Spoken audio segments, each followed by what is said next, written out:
and we have three speakers. The first one is digital nomad. Hopefully, we will have a good connection with Jacob Laukaitis, but as far as I know, now he's motorbiking in Taiwan, as far as I remember. He is a digital nomad from Lithuania. He has visited 40 countries in 2.5 years. He is a co-founder of ChameleonJohn.com. And we agreed on this kind of interview with him. He doesn't have a report. We can see you. Hello. Can we hear you? Let's try to hear you. There's a microphone icon on the top. Can you hear me now? Yes, we can hear you now. We can see you now. You are in Taiwan, right? Right now. Oh. Yeah. We can hear you, and we have, of course, we have questions. The first question is, it's not a question. Please tell us about your business. What kind of business you have? What are the specifics of this business when you started it, and how is it going right now? Okay, so when I began my life as a digital nomad, I had a few different ventures. And the company ChameleonJohn, we started only about, we started 2 years ago, almost exactly 2 years ago. And it's essentially an online coupons website. We provide people with free coupon codes to apply on their favorite online shops anywhere, like in the United States usually. So every time they purchase with a coupon code from us, they get we get an affiliate commission, and that is essentially how we're making money. How did you come up with the idea, and did you come up with the idea when you already decided that you are going to be a digital nomad, you wanted to travel, or you wanted to travel and you thought, well, what kind of business could I have? Well, let's have this one. Yeah. So speaking of this specific company, by the time I was starting it, I had already been living as digital nomad for almost a year, I think. So for me, in my mind, the only type of business I would ever start was the one that would allow me to live, in this way. Because in my mind, it's the only way to live, by far the best way to live. Because you have so much freedom to do whatever you wish. And so, yeah, so speaking of this specific company, I actually joined two other partners who have already been working with online coupons before. And so we, came up together and decided to do this specific project, which is something a little different from what they used to do, but they already had some know-how. And so for me, the first thing I told them is that if we are going to work together, I will only be in Lithuania for about 2 months a year, definitely not more. If that doesn't work for you guys, we cannot work together. But obviously, it did work for them because, these days, most people don't really care where you're at, how old you are, what's your gender, what's your religion, where you come from. As long as you do your job, you're perfectly fine. So, yeah. That was the story, I guess. Maybe I missed your partners, they are also digital nomads. You all are traveling around the globe. So my partners, they do travel, but they only travel for about 3 months a year, I think. Maybe 2.5 or 3 months a year. So yeah, they could essentially live the same way that I do, but they don't like to travel as much as I do. So being a digital nomad in my mind is not necessarily traveling. A lot of people that I know, they love being digital nomads because they simply live in the same city where their workplace is at, but they simply don't like going to the office. Or they might be living in the same country, but in a smaller town or even a village where they enjoy living. So I think this lifestyle is traveling. It's more about having the freedom to go anywhere you wish, anytime you wish. So for me, if I, for example, fell in love with surfing or something like this, I could literally move to a very, very small town in Australia and live there for 5 years and simply surf every day. And I wouldn't travel at all, and I would be happy with my life. So it's the same for them. They're happy living in Lithuania. They're happy to travel a little every year, and that's essentially what they're doing. Today we're talking about downsides of being a digital nomad, because usually it's very delightful picture, such entertaining lifestyle, I don't know, free people traveling and they're always happy and healthy. But we discussed the downsides, we discussed the disadvantages, and there were several. But actually, they require to discuss them. Would require big personal questions, like the main downsides we found were loneliness and lack of this feeling to see something new. When you see something impressive, in a while you actually get used to it and you don't experience the same feelings you used to experience. So what do you think about those? Do you have those already? Do you feel something like that? Or you're just happy as you are and you don't see any downsides at all? Yeah, so to be honest, I don't really see many downsides, Obviously, everything in life has upsides and downsides. So for me, I guess the only potential downside, which in my mind is not a big downside, but it probably is on paper, is, as you said, the fact, I wouldn't call it loneliness because I don't really ever feel lonely, because when I travel alone, I meet so many other people, and then they introduce their friends and their friends and their friends, and I'm always surrounded by people, so it's perfectly fine. When I want to have some me time or spend some time alone, I do that. When I want to hang out with people, I just go to a hostel or to an event, or I don't know, to any other place, and then I connect with other people. But I think the main problem for me, or I guess the only problem for me, is that I feel like I'm getting a little bit further away from some people that used to be very, very, very important in my life. For example, like my childhood best friends, right? Because now I only see them, let's say, 2 months a year, 3 months a year at most. So, yeah, obviously, they have their own friend circles, they make new friends, they have different activities. I see the world, so, there's a lot of stuff that we don't really, we're not really on the same page anymore, so every time I come back to, I don't know, anywhere I met them, for example, Lithuania, great time, but we don't usually get the same feeling, it's sort of like, you're very, very good friends, but, you're not the best, or you're not, the only the best, something like this. And I feel a very, very bad friend, to be honest, which is very sad, because obviously, I miss a lot of my friends' birthdays, or I don't know, let's say they get a new girlfriend or a new boyfriend. I'm not there to celebrate. I'm not there to support them if they separate. A lot of stuff like that. If they buy a new car, I'm not there to have their first ride. And obviously understand the fact that we might be going further and further away. But at the same time, I'm getting so much more, So I think it's kind of like you get what you pay for. So essentially, I'm paying a very high price, but then I'm getting something that's really, really beautiful and unique and interesting in return. So yeah, so I guess that is the main and probably the only downside for me. Yeah. Mm-hmm. Pretty much it. Getting back to your business, there was another downside. It was said that, probably just a subjective opinion, that it's impossible to develop business. It's possible to maintain certain level, to earn certain amount of money, but you cannot develop it because you have to contribute much more time, I don't know, your personal attention, instead of traveling and go places. You have to really be there to make your business grow.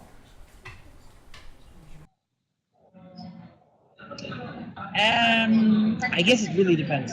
So for example, for me, since I have two wonderful co-founders, we sort of split our tasks in a very, very good way. And so absolutely everything that I need to do, I can do while I'm away.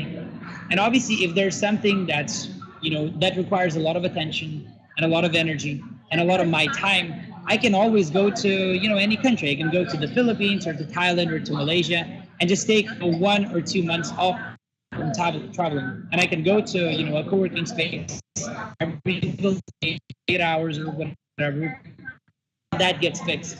And then when I have more time to start traveling, and if I feel like traveling, I can start traveling again. So I think as long as your work is your main priority, which is definitely the case for me, absolutely always the case for me, you will definitely be fine. Because if you need some time for some specific project, specific task, you find the time and you will do the task. If you don't need it, you can do whatever. You can take a motorbike and drive around Taiwan now. Do you have you ever met like digital nomads, maybe dentists, like they cure people on the go, or there are certain professions and very limited amount of professions, very limited list of professions, professional activities that can be experienced as by digital nomads, and that's it. Are there any unusual people? Doctors, yes, why not? Teachers. The thing is, if you are a dentist, if you are a doctor or a teacher, a dentist or whatever, even if you travel and work at the same time, you're not essentially. I mean, obviously, it depends on the definition, but you're not a digital nomad, because the way I define a digital nomad is a person who can work from anywhere as long as they have their computer and a Wi-Fi, right? So let's say if I'm, traveling in Africa and I'm a dentist, and I go to different countries and I work at different hospitals and I live in different towns or villages or cities or whatever. Yes, I am traveling while I'm working, but I don't have the freedom that most of us have. Essentially, I go where there's hospital and where I can find work. If there's no hospital in a place that I want to go to that would, for example, hire me for say 6 months or 3 months or 1 month or whatever, I cannot go there. I cannot go in the middle of a jungle and have some patients there and do some dentistry work for them, because there's no patients, there's no hospital, there's nobody to pay me money for that. Whereas for us, you can do it. If you go to a jungle and there is a computer, let's say there's internet connection or the Wi-Fi, you can still do your job.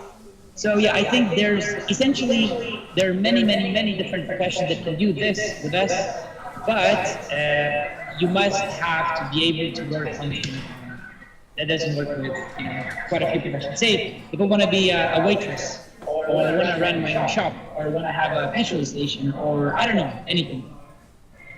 I need to do it physically. I need to make sure everything's running. I need to hire people. I need to fire people. I need to do a lot of work.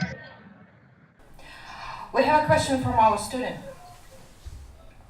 Who is going to ask? Roman? Okay. Just a moment. Hello? Roman? Sorry, but I haven't heard about. Are you traveling alone or with a company?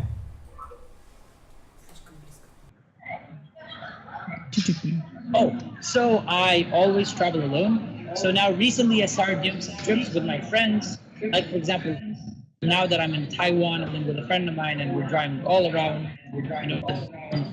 Essentially the two of us. Now, speaking of my company, we don't really travel with the company, but every year we do this getaway. So what we do is we rent a really nice, luxurious villa in an exotic location in Asia. And then we fly all of our employees from Lithuania and India there for 1 month. And then all of us have a lot of fun. Essentially, we work there, and we have a lot of fun for 1 month, all of us. So the first year we did it in Koh Samui Island in Thailand. Second year we did it in Indonesia. And this year we're going to do it in Phuket in Thailand. So it's it's a very, very good team building experience, I think. And do you feel lonely sometimes?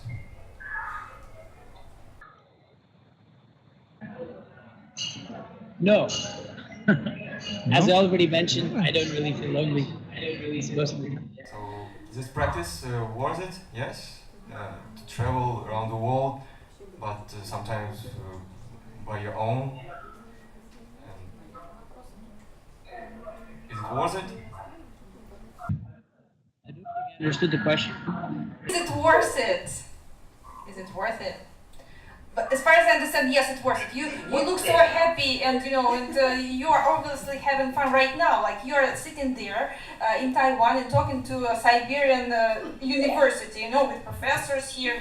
We're here at the conference, and you're just like, we envy you at some point, of course.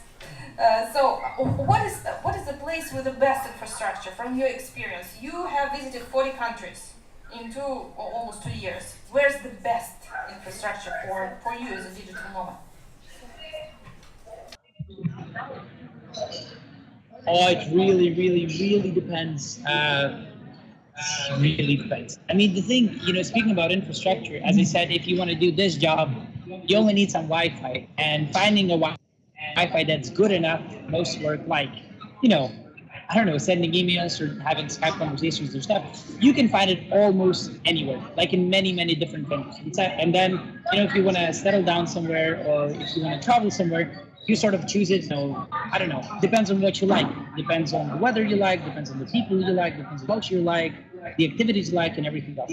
For me, in the past 2.5 years, I've spent most of my time in Asia, absolutely most of my time in Asia.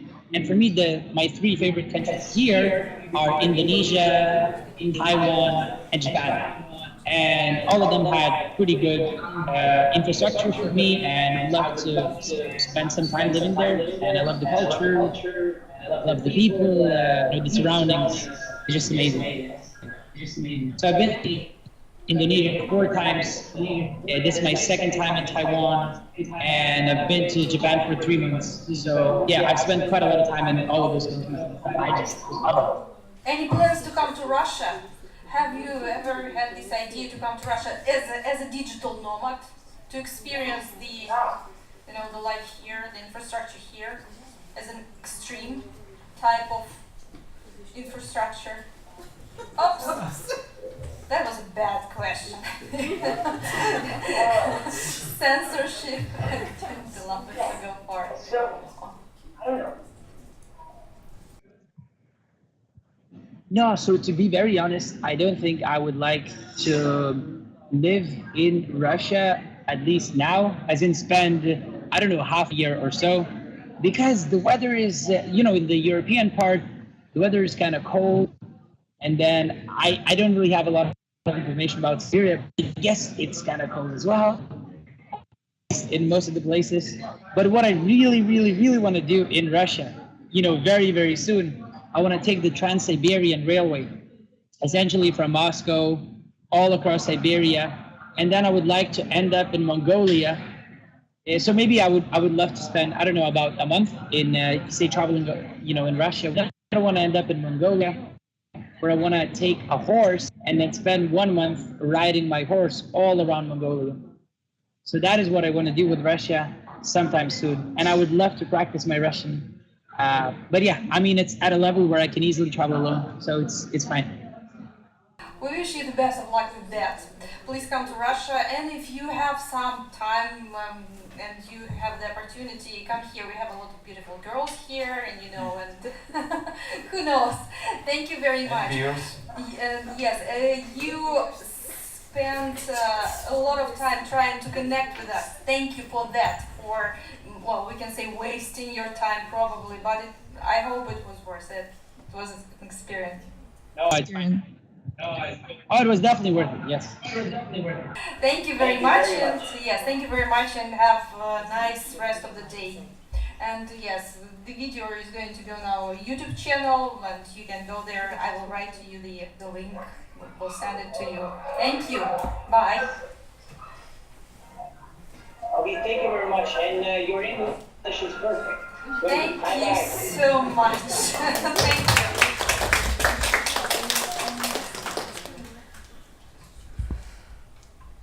I don't know how to continue after Ricky Martin participated at our conference, right?